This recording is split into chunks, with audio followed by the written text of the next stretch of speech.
Welcome to my YouTube channel. आज की जो मेरी वीडियो है वो स्लिपरी इंडक्शन मोटर के ऊपर है और इसके बारे में बताऊंगा कि कैसे काम करती है। और मेरी वीडियो देखने से पहले आप मेरे जो है चैनल को सब्सक्राइब जरूर करें ताकि मैं और वीडियो बनाता रहूं और आपके सब्सक्रिप्शन से ही मेरी वीडियो जो आगे चलती रहेंगी। हाय फ्रेंड्स, आज मैं आपको स्लिपरी इंडक्शन मोटर के बारे में बताऊँगा कि स्लिपरी इंडक्शन मोटर जो वो कैसे काम करती है और इस मोटर का क्या काम है कि ये जो हमें स्पीड कंट्रोल करने के लिए काम आती है, जैसे कम स्थानों पे और थोड़े टाइम के लिए जहाँ पर हमने इसकी स्पीड कंट्रोल करनी है वहाँ पर आएगी। तो इसके 6 टर्मिनल हैं, 3 ये हैं और 3 ये हैं। पहले तो हम इसके टर्मिनल फाइंड आउट करेंगे कि कौन सा इसका स्टेटर का टर्मिनल है और कौन सा इसके स्लिपरिंग के टर्मिनल है। ठीक है, इसके ये जो स्लिपरिंग लगी हुई है इसमें, ठीक है, तीनों की तीनों स्लिपरिंग है, ये इनके टर्मिनल फाइंड आउट करेंगे जहाँ पर ये हमारे पास सीलिंग टेस्टिंग लैंप है। ठीक है, इसके थ्रू हम इसके टर्मिनल को फाइंड आउट करेंगे। सबसे पहले हम लेते हैं स्लिपरिंग वाले। ये सारे के सारे जो होंगे आपस में शॉर्ट होंगे, यानी कि इसमें जो आपकी ये बल्ब हमारा जो है लैंप ग्लो कर रहा है तो ये सारे के सारे स्लिपरिंग के हैं। अगर इसी के साथ हम टेस्ट करना चाहें तो ये स्टेटर के हैं, इनके साथ करेंगे तो इसका ये यहाँ पर कुछ भी ग्लो नहीं करेगा। इसका मतलब कि अलग से टर्मिनल हमारे स्टेटर के हैं, तो स्टेटर के हम बाद में करेंगे। ये हमारे 3 टर्मिनल जो है ये फाइंड आउट हो गए कि ये जो है स्लिपरिंग के हैं। तो इन स्लिपरिंग के टर्मिनल्स को हम डायरेक्टली ले जाएंगे जो कि यहाँ पर हमारे पास रजिस्टेंट टाइप स्टार्टर पड़ा हुआ है। ठीक है, इसमें इन तीनों टर्मिनलों को सप्लाई दे देंगे यहाँ पर जो भी है। फिर ये कंट्रोल करेगा इसकी स्पीड को, जिसमें इसके 1, 2, 3 और 4 इसमें जो है रोटरी स्विच लगा हुआ है जो कि इसके 3.4 पॉइंट दिए हुए हैं, इसकी स्पीड को कंट्रोल करेगा।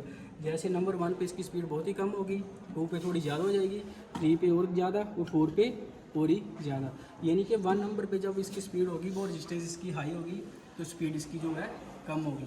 इतना तो आप सभी को पता है कि जब भी हमारी रजिस्टेंस ज़्यादा होती है तो वो ऑपोजिट करती है करंट का, यानी कि 1 पे जब रजिस्टेंस ज़्यादा स्पीड ऑटोमेटिकली इसकी कम करेगी।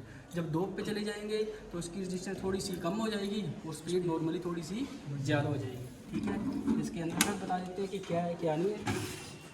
ये इसका रोटरी स्विच लगा हुआ है और ये नीचे रजिस्टेंस लगी हुई है जो कि इसकी स्पीड को कंट्रोल, इसमें रजिस्टेंस बढ़ा रही है और स्पीड को कंट्रोल कर रही है। सारी स्पीड जो कंट्रोल हो रही है वो सारी हमारे रोटरी स्विच के थ्रू ही हो रही है।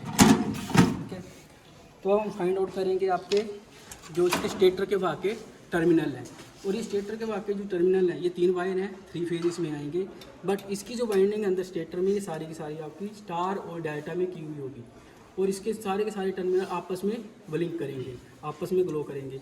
ये नहीं है कि ये वायर के साथ कोई भी वायर अदर ग्लो नहीं करेगी, ये तीनों करेंगे बट इनके साथ ये नहीं ग्लो करेंगी। ये यहाँ पर ग्लो कर रहे हैं, ये अलग से ग्लो करेंगी। ठीक है, तो इसका भी बता देते हैं आपको,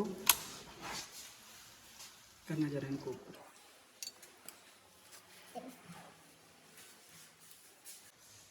यानी कि सारे के सारे टर्मिनल जो तीनों फेज़ों के अलग अलग है बट अंदर जो इसकी वाइंडिंग स्टेटर में वो स्टार और डेल्टा में है, इतना तो पता ही है।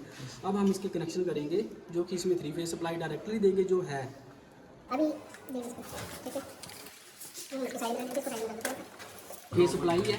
ठीक है, RYB जो होती है रेड येलो ब्लू 450 वोल्ट। ठीक है, इसको हम थ्रू चेक करेंगे। इसमें एक वोल्ट मीटर लगा देंगे जो कि आपको पता पैरेलल में लगता है और एम्पियर मीटर लगाएंगे जो कि सीरीज में लगता है। ठीक है, इससे हम करंट मेजर करेंगे कि ये मोटर कितनी करंट ले रही है और इससे हम वोल्टेज मेजर करेंगे कि इसमें कितनी वोल्टेज पीछे से आ रही है और कितने पे ये चलेगी। ठीक है, इसके कनेक्शन करेंगे जो हमारा पैरेलल में होगा। ठीक है, 2 फेज़ के किसी भी पैरेलल में। अगर सिंगल फेज़ में करना है तो एक साइड आप लोगों ने न्यूट्रल दे देना और एक साइड फेज़। अगर डबल फेज़ में चलना है तो एक साइड भी फेज़ और दूसरी साइड भी फेज़। बट तुम लोगों ने ये देख लेनी वोल्टेज 500 है तो इसको हम 415 यानी कि 3 फेज तक यूज़ कर सकते हैं। अगर ये 230 तक होता, 250 तक होता तब हम इसको 450 वोल्टेज में यूज़ नहीं कर सकते हैं। ठीक है,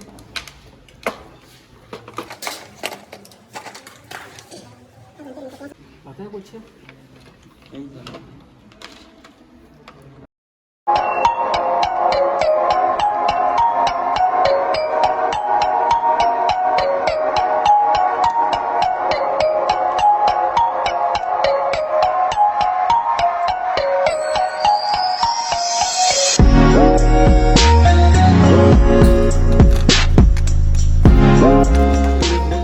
कर दी इसके पैरेलल में।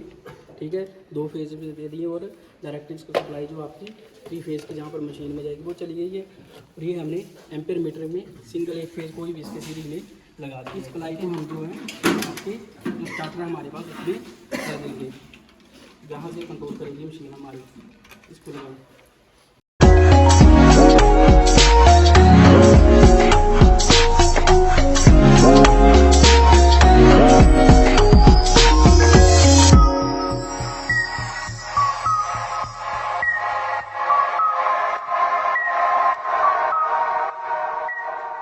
अब हम इसकी सप्लाई जो ऑन कर रहे हैं, ठीक है, जो इसकी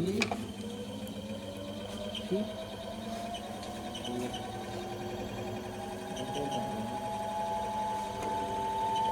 हमने सप्लाई ऑन कर दी 415 और 2 एम्पियर करंट ले रही है ये।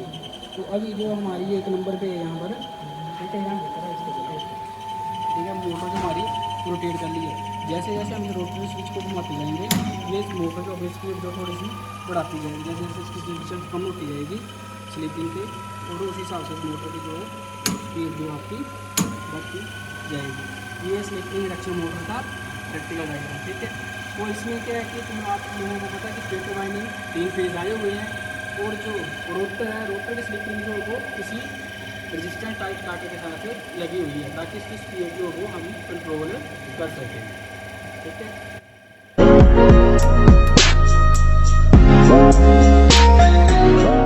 वीडियो अच्छी लगी हो तो इसको लाइक शेयर और कमेंट जरूर करें, और आने वाले समय में बताएं कि मैं और वीडियो भी बनाऊंगा। अच्छी लगी हो तो नेक्स्ट टाइम के लिए अच्छा रहेगा कि मैं आपके नहीं कमेंट्स और लाइक पे ही चलेगी वीडियो जो भी चलेगा, ठीक है। तो बाय बाय नेक्स्ट टाइम के लिए।